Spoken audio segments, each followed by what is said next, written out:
All right, so the 49ers certainly have a desperate need for defensive linemen, defensive tackles in particular, and that was evident on Wednesday. The 49ers did not practice, but they brought in several defensive linemen for tryouts. And that's something that they've done a lot this year.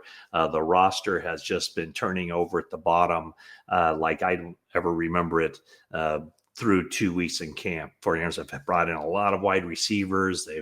They've had tryouts with running backs, defensive linemen, cornerbacks, you name it. And today was defensive tackle day. So we'll go through where the 49ers are with their defensive line. But just to kind of set the stage here, I think when you look at the 49ers roster, that is the one position where there's probably the most uncertainty, the most unknowns, and maybe, the biggest concerns heading into the season for the 49ers, a team that in 2019 was really based on that defensive front with all those first round draft picks, and they spent a lot of draft capital beefing up their defensive line with players like Armstead and Buckner and Bosa, and then bringing in D Ford for that season. They've always tried to find, or they haven't had much success trying to find the defensive end on the opposite side of Bosa. So here the 49ers are playing catch up, I think, with some of the drafts where they weren't able to get defensive linemen. So they select those 3 defensive linemen in this draft within their top 5 picks, and they're going to need those guys to perform. But here is the list of the players the 49ers brought in for tryouts on Wednesday. And frankly, these are guys with not much NFL experience, in some cases, 0 regular season experience, guys who, were out of jobs, are out of jobs. Who the 49ers will sign, that will probably be determined tomorrow morning. But here's the list of the 4 guys that they brought in. One is Shaquille Brown, 27 years old. He was with the 49ers in camp last year, ended up being on the practice squad a little bit. 49ers then released him. He went to the Dolphins practice squad, so Shaquille Brown was one. Michael Dwumfor also has been with the 49ers in the past. 2 games with the team in 2022. Last year, he appeared in 1 game with the Browns in 3 NFL seasons, just 13 games and 1 start, and he has bounced around. We're talking Jets, Texans, 49ers, Browns, Titans, Texans, Bears, Browns. So he's out there coming in for a tryout. Siaki Ika, another defensive tackle. In 2023, he appeared in 4 games with the Browns. Now he entered the NFL in 2023 as a 3rd round draft pick. So somebody that, when he was coming out of college, was seen as somebody that had a vast NFL potential, hasn't put it together, hasn't found a home, hasn't even appeared, since 2023, hasn't been in a game. In last year, 2024, he was on the Eagles and the Chiefs practice squads, still, looking for a spot. And then Feldarius Payne, a defensive tackle, originally signed with the Texans. He's been with the Colts practice squad, no NFL games, but I think Gus Bradley is familiar with him just because of some time with the Colts on the practice squad and being around there. So let's look at the 49ers defensive line. And again, it's thin. There's potential there, especially with the 3 rookies. But when you look at where the 49ers are and where their biggest concerns are, I would think just on paper, looking at this season, it would be with this unit. So Chris Kocurek has his hands full as far as getting these guys up to speed. Robert Saleh did point out that he sees some really good things from that rookie class with Michael Williams, showing some really good things as a pass rusher in nickel situations, with Alfred Collins kind of learning and getting his feet under him as he kind of hones in on loading up inside to be a run defender.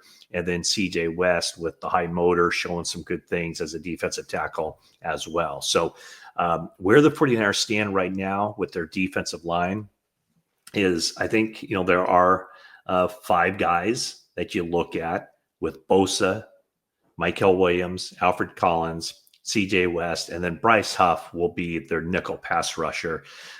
He has a big responsibility on his shoulders to return to his 2023 form while with the Jets, while with Robert Saleh, 10 sacks. Never really did much in the years leading up to that and didn't do much with the Eagles last year. So 49ers are putting a lot on the plate, a lot of hope rests with Bryce Huff. So those are five guys right there. And then after them, it's Jordan Elliott, who was a starter last year, defensive tackle, and certainly lines up to be a starter right now, I would think. Kalia Davis has had a really good camp. A guy who's now been with the 49ers for a few years, but really seems to be turning it on. At least he looks that way in training camp. Good test for him when the Broncos come to town on Thursday. And then the other two guys who are healthy, who have NFL experience, Robert Beal, who also I think has had a good camp, but remains very much in a battle to win a roster spot, as does Evan Anderson, who came to the 49ers last year as an undrafted rookie, played some significant snaps for the 49ers last year. So those are the 9 guys who we know, we've seen, and are healthy. And then there's another 3 guys who aren't healthy, and we know and we've seen. Yetur Gross-Matos continues to be on the PUP list with the knee wear and tear. I don't know. That's kind of looking like that might be a chronic issue with him, something that limited him last year, his first year on the 49ers. They really like him as a player, kind of in the same mold as Michael Williams, being a guy who plays defensive end in base downs and then can move inside and rush the passer. So Yetur Gross-Matos showed some flashes last year. Remember, he had that one game with 3 sacks and got NFC Defensive Player of the Week. So Yetur Gross-Matos. There's also Sam Okawanu, who is out right now with a groin injury, could miss a week or 2, something like that. And then Kevin Givens, who has been with the 49ers for a while now, but don't expect to see him early in the season. He had a pectoral injury, and he will be out for the rest of camp. Thus, the reason the 49ers need more depth at defensive tackle. So Kevin Givens, 49ers hope to have him back, but look for him to start the season on the injured reserve list. The other option would be that they waive him injured and then hope that he passes through and then can bring him back at some point once the season begins and he's fully healthy. So in addition to the players that I mentioned that the 49ers have brought in for tryouts, again, don't know who they're going to sign, if they're going to sign anybody for the practice against the Broncos just to take up some snaps. But here's how I would kind of rank these guys from what I've seen so far. This is the guys without NFL experience or without experience playing for the 49ers. Sebastian Valdez from Washington, undrafted rookie, looks the part. He does very well in his one-on-one reps. He has a chance, definitely has a chance to make the team. So keep an eye on him, undrafted rookie from Washington. 49ers did bring in Jalen Allen from the UFL recently, smaller defensive lineman, but has shown some stuff as well. And then some of the other guys who have been in, Jonathan Garvin has been in for a while. He's been with the 49ers practice squad. I signed him to a futures contract after the season. So he's somebody that they know pretty well. And then a couple of late ads. The 49ers signed this week, Bradley Anai and also Bruce Hector. So don't know much about those guys. Haven't seen them much on the practice squad or on the practice field yet. But when the 49ers are running low on numbers as they are, they sent out the bat signal to get some of those guys who are on the street, not on any of the 32 teams, 90-man rosters. Those are the guys that they brought in for workouts and, to kind of help them get through this stretch in training camp. So that's the quick rundown of the concerns with the 49ers defensive line and why they brought in 4 players for tryouts. And we'll see what they do. If they sign one of those players, I would think they would, just to make sure that they have enough bodies out there to practice and to get through this time when their roster numbers seem to be running low. I guess one note I like to make on Nick Bosa, I talked about it on the last video, is that um, he did not practice on Monday. He's been taking regular veteran days off, just like Trent Williams and just like Christian McCaffrey. Kyle Shanahan said that it was a scheduled day off on Monday.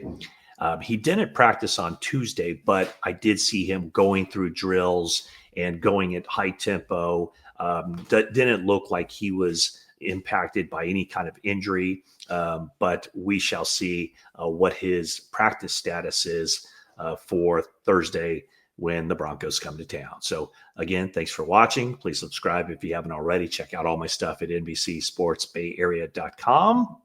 And that is it for now.